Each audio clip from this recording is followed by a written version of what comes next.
triggered your yawn. You did.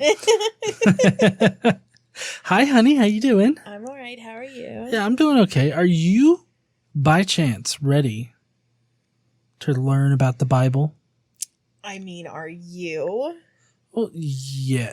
What? I'm going to be teaching you. Remember, that's how this works. Also, and I'm just recalling this, you're going to be Drunk Jerry. Oh, yes, I will be. I forgot.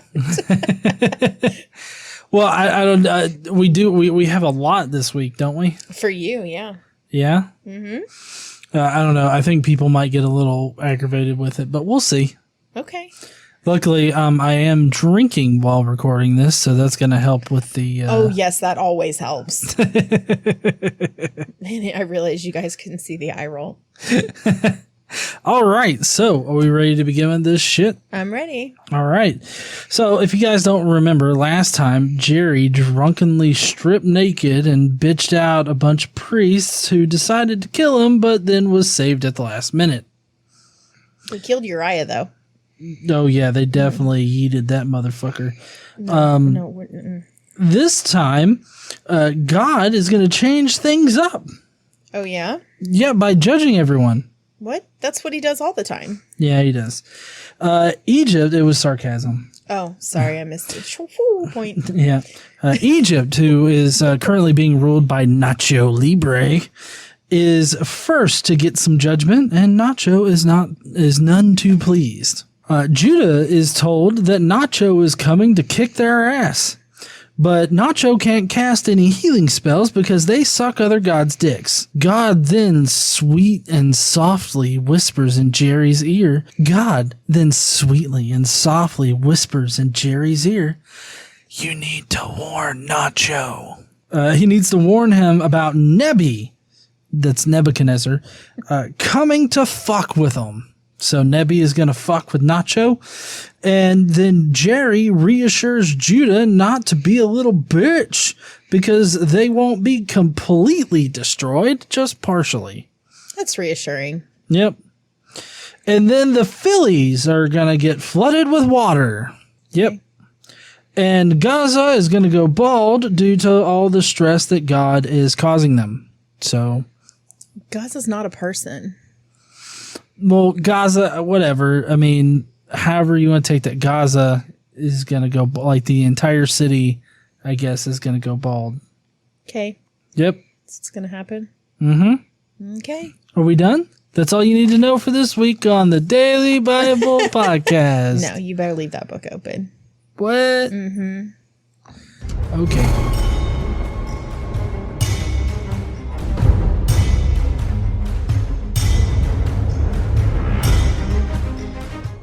What's up, heathens? How y'all doing? So obviously today we have some stuff to correct from my opening. Just a few minor things. Yeah. Mm-hmm.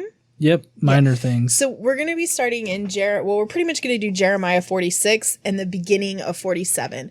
That's all for today. So we don't have a lot, but last time, which we kind of hit on, Jeremiah prophesied in the temple.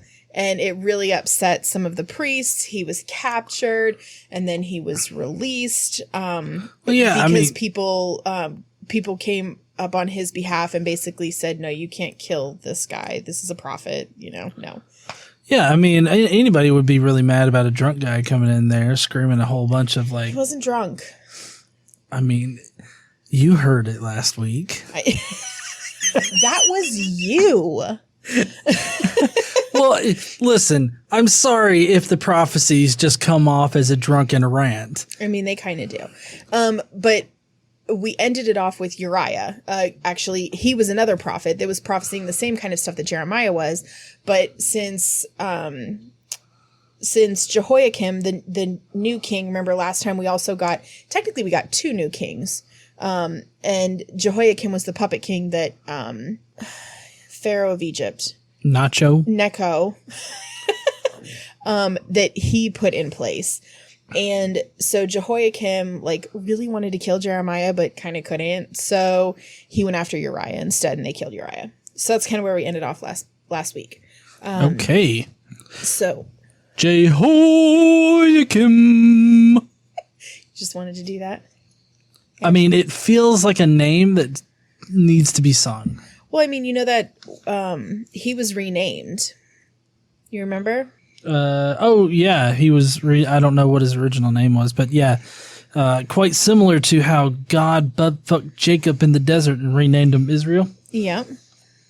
Yeah, his name was Eliakim originally. Oh, okay. And he's son of Josiah, and brother to the previous king Jehoahaz, or Shallum. So those are the kings we had last time. Jehoahaz, also known as Shallum,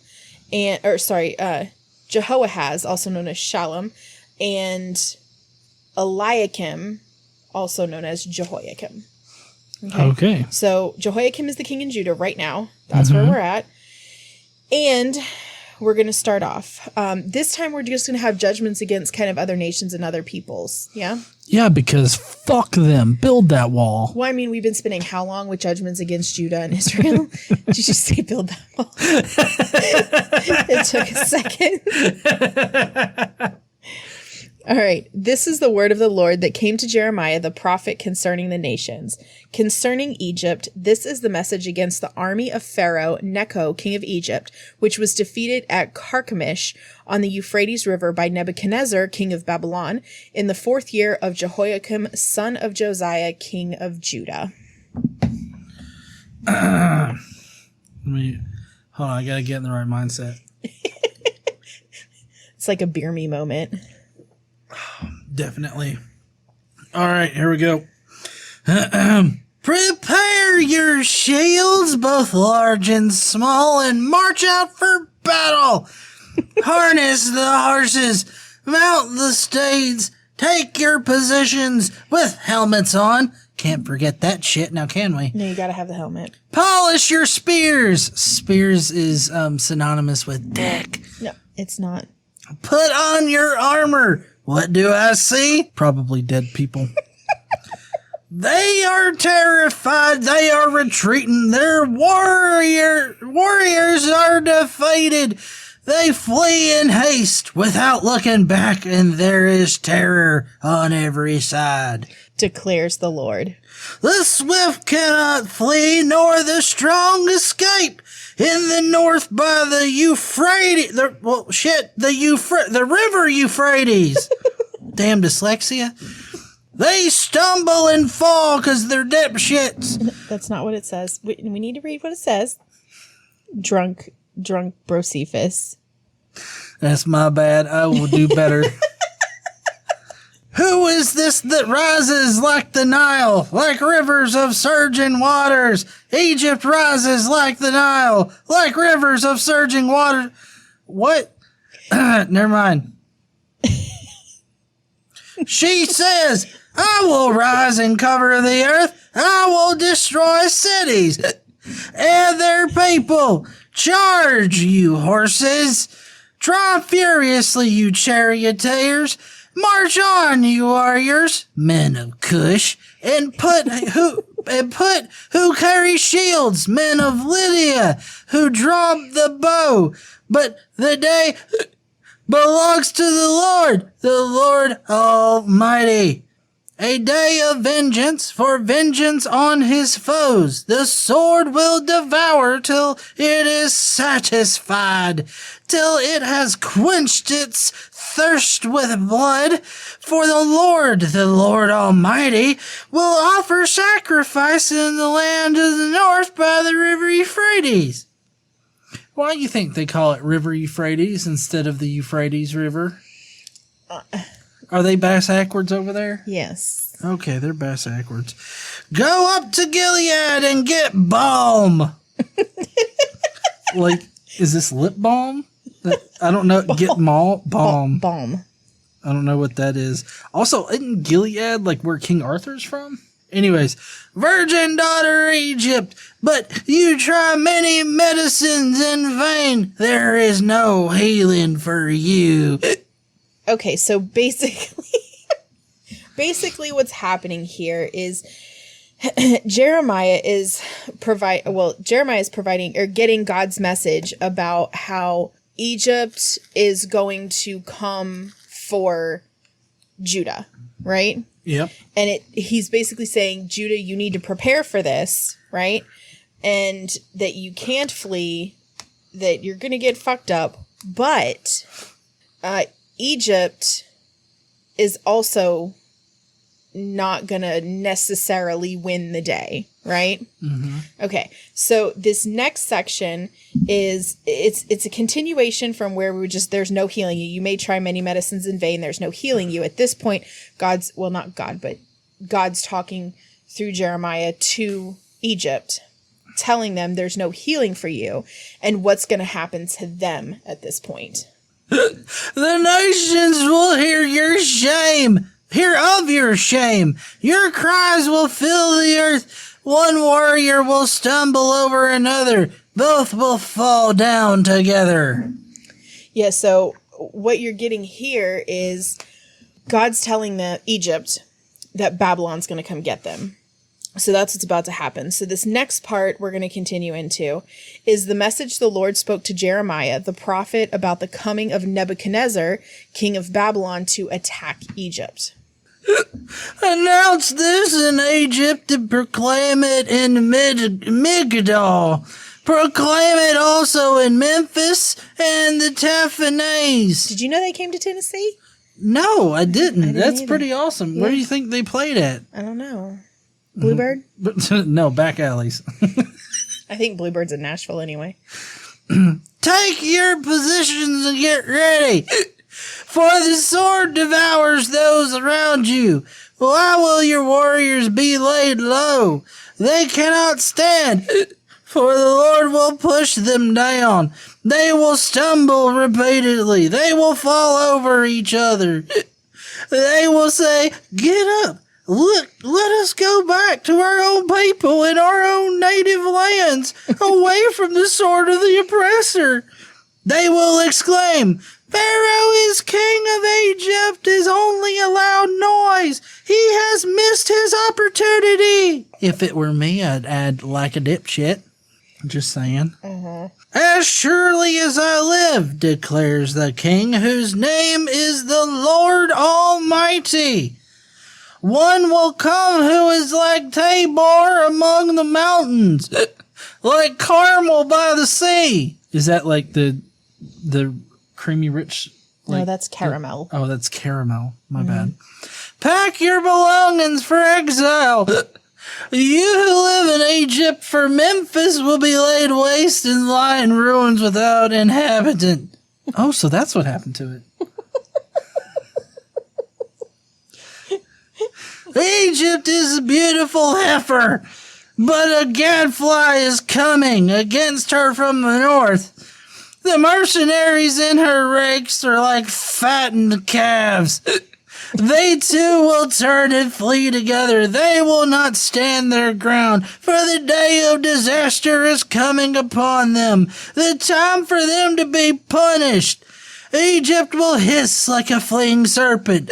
As the enemy advances in force, they will come against her with axes, like men who cut down trees. They will chop down her forest, declares the Lord. Now, what you're getting in this section, we kind of already prefaced it, when we started, is Egypt is getting God's judgment now, right? Mostly because they worship other gods. Not that they're expected to worship him, but he thinks they're horrible, and so they can't be saved. All I know is you probably shouldn't use axes to, trim your nether regions. Well, it says, men who cut down trees, they will chop down her forest. I'm assuming that's a dirty reference. He's talking about Egypt. Her is Egypt. Oh, okay. Yeah, you want to continue? Okay. Dense though it be, they are more numerous than locusts. They cannot be counted. Daughter Egypt will be put to shame, given into the hands of the people of the north. So there you have it. The people of the north, Babylon, they're going to take over Egypt. Okay? I don't know. I feel like that didn't happen. So we did some quick Googling and we have found out this is bullshit. Egypt was never conquered by Babylon. That's it. You ready? Yep. The Lord Almighty, the God of Israel says, I am about to bring punishment on Ammon, god of Thebes, on Pharaoh, on Egypt, and her gods and her kings, and on those who rely on Pharaoh. I will give them into the hands of those who want to kill them. Nebuchadnezzar, king of Babylon, and his officers. Later, however, Egypt will be inhabited as in times past. declares the Lord. So does that mean that Babylon's going to conquer them, but then they're just going to be like, you know what? This is a bad investment. We're just going to go. And then the Egyptians are going to take back over, I guess? Because it says later, however, Egypt will be inhabited as in times past. So it'll be inhabited. Yes, at some point later. Okay. It doesn't say exactly when. All right. Do I continue? Yes, but first let's preface this part. This is toward the end of 46 here. And the next section is going to be where God is giving Jeremiah reassurances for Judah. So that's what's coming up. Okay. Do not be afraid, Jacob, my servant. Do not be dismayed, Israel. I will surely save you out of a distant place, your descendants from the land of their exile. Jacob will again have peace and security, and no one will make him afraid. Do not be afraid, Jacob, my servant, for I am with you, declares the Lord. Though I completely destroy all nations among which I scatter you, I will not completely destroy you. I will discipline you, but only in due measure. I will not let you go entirely unpunished. So basically this section it's pretty straightforward. It just says, God says, I'm not going to destroy all of you, although a lot of you will get destroyed, like the scattered ones and other nations and shit. A lot of you will get destroyed, but I'm not going to destroy all of you. Don't worry. Some of you will come back. Like some of you will, I'll protect you, Jacob, my servant, whatever. Okay. So this next part, the beginning of Jeremiah 47, we're going to only read 1 through 7, verses 1 through 7. And it talks about the prophecy for the Philistines. So this is the word of the Lord that came to Jeremiah the prophet concerning the Philistines before Pharaoh attacked Gaza. This is what the Lord says. Oh shit, Gaza's in for it. See how the waters are rising in the north? They will become an overflowing torrent. They will overflow the land and everything in it, the towns and those who live in them. The people will cry out. All who dwell in the land will wail at the sound of the hooves of galloping steeds, and at the noise of enemy chariots and the rumble of their wheels. Parents will not turn to help their children. Their hands will hang limp. Shit. The parents fuck the kids. Yeah, fuck the kids. I'm out of here. That's what they're saying. They're I'm sorry. Let's not fuck kids at all. I realized phrasing and I was like, wait a minute. The lawyers are like in my ear telling me let's not promote that kind of shit. For the day has come to destroy all the Philistines and to remove all survivors who could help Tyre and Sidon. The Lord is about to destroy the Philistines, the remnant from the coast of Caphtor. Gaza will shave her head in mourning. Ashkelon will be silenced. You remnant on the plain, how will you cut yourselves? Savage. Alas, sword of the Lord, how long till you rest? Return to your sheath and cease and be still. But how can it rest when the Lord has commanded it, when he has ordered it to attack Ashkelon and the coast? So this sword, is that the god dick? No. How long will you be put to rest? How long until it goes down? Check the box. What's the Viagra box say?